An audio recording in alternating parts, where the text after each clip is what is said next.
اتحدى اي حد يشوف الوصفة دي وما ينفذها.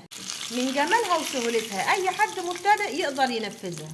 هشة جدا وكريسبي وطرية وجوسي من جوه، وكمان بدون لحوم. قطاير الطاسة من غير عجن ولا فرد ولا توريد.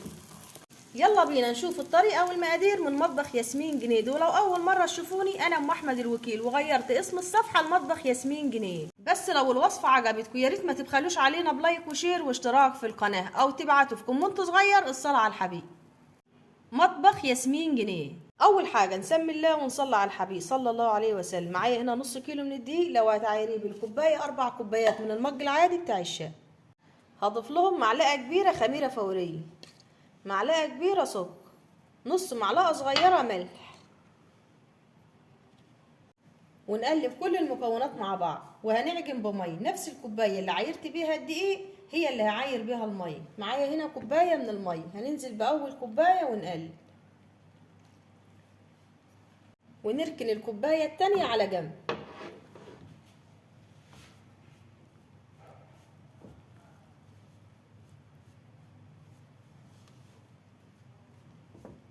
ننزل كمان بنص كوباية،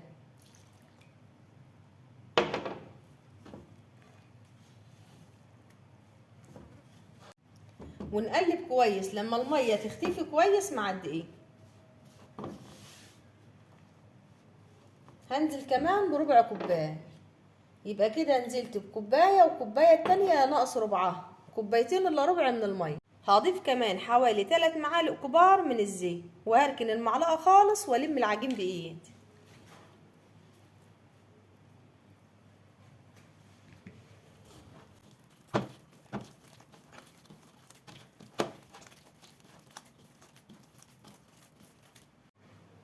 عجينة سهلة جدا وما بتاخدش وقت، يا دوبك بس الزيت يندمج مع العجينة وخلاص هي كده بقت جاهز. العجينة ما بتكونش يابسة، بتكون طرية وبتلزق في الايد. دلوقتي هدهنها بمعلقة من الزيت واركنها على جنب، واسيبها لما تختمر ويتضاعف حجمها.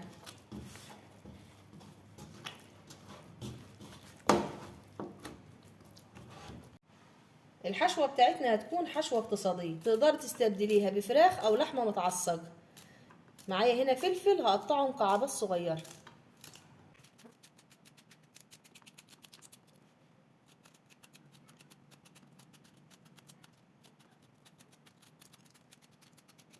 نحاول على قد ما نقدر تقطيع الفلفل والشطة يكون صغير خالص علشان تبقى مستوية كويس في قلب العجين، وفي نفس الوقت ما تظهرش من العجينة وانا بفردها وتقطعها معاها. نحاول نخليها صغير خالص.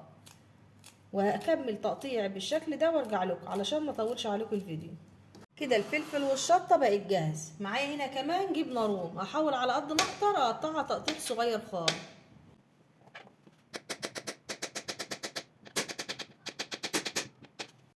زي ما قلت لكم في اول الفيديو تقدري تتحكمي في الحشوة زي ما انت عايز.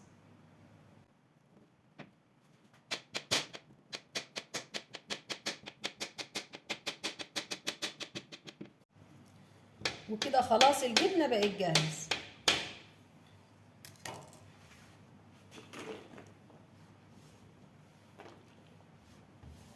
على ما قطعت الفلفل والجبنة كانت العجينة اختمرت وبقت جاهز، طبعا علشان احنا في الصيف، ومعجونة كمان بمية برد.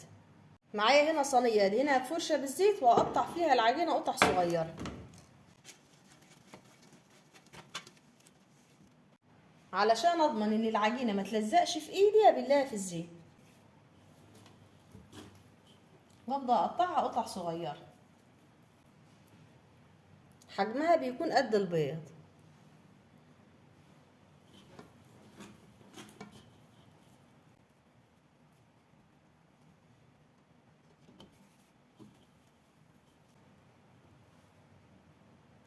وهقطعهم كلهم زي ما انتوا شايفين كده وارجع لكم علشان ما اطولش عليكم الفيديو. ولو حسيت العجينه هتلزق في ايدك هتبليها بالزيت.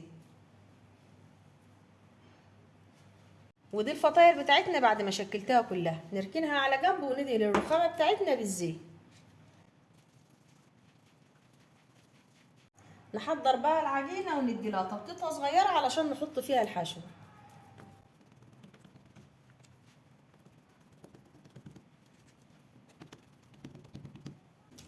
اهم حاجه الرخامه تكون مدهونه زيت علشان ما تلزقش معاه. العجينه اللهم بارك سهله في عجنها وفي فردها وما بتاخدش وقت. نبدا بقى بالحشو. معايا هنا كاتش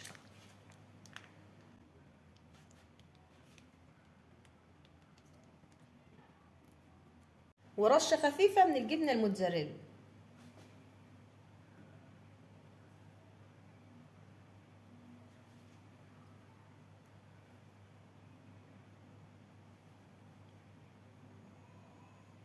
اهم حاجه الفطاير تكون مفروده كويس علشان اعرف احط الحشو، والفلفل والشطه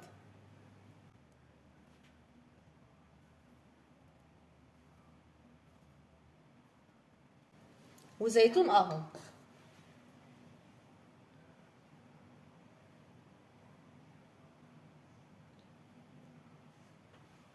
والجبنه الروم.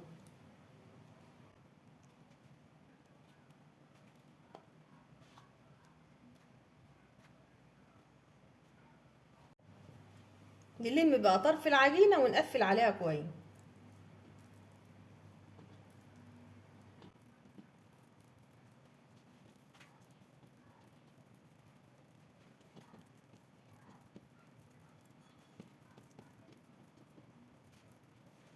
نفس ما عملنا بالطريقه اللي فاتت هنكمل. الرخامه تكون مدهونه زيت ونفرد العجينه ونبدا نحط الحشوه بالتدريج، بس علشان ما اطولش عليكم الفيديو هكملهم وارجع لكم.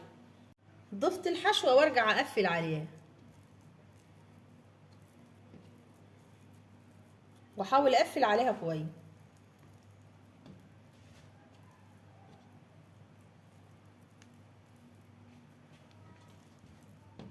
فطاير سهله جدا اي حد مبتدئ يقدر يعملها.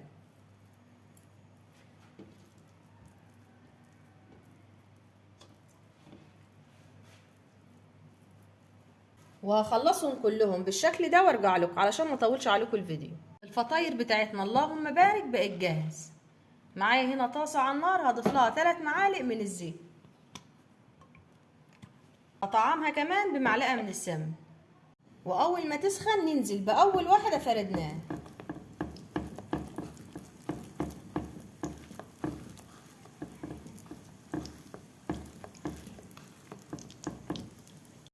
اول ما تبدا تشد وتمسك نفسها نقلبها على الناحيه التانية. الفطاير دي اللهم بارك اختراع، كل اللي هيشوفها على طول هينفذها.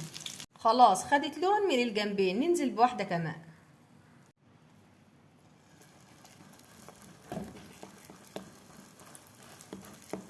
سهله جدا وما بتاخدش وقت. استمر في التقليب لما تاخد لون من الجنبين.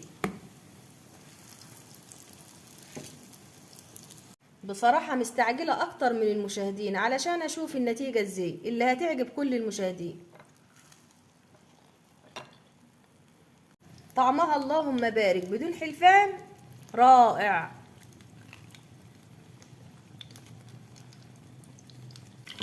خطيرة. ننزل بواحدة كمان.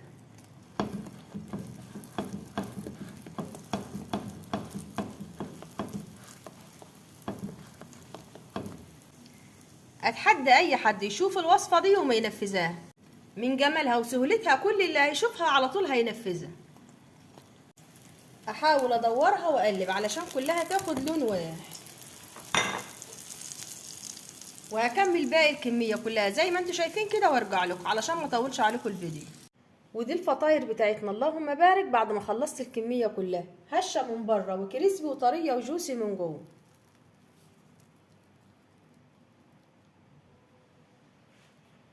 طعمها خطير.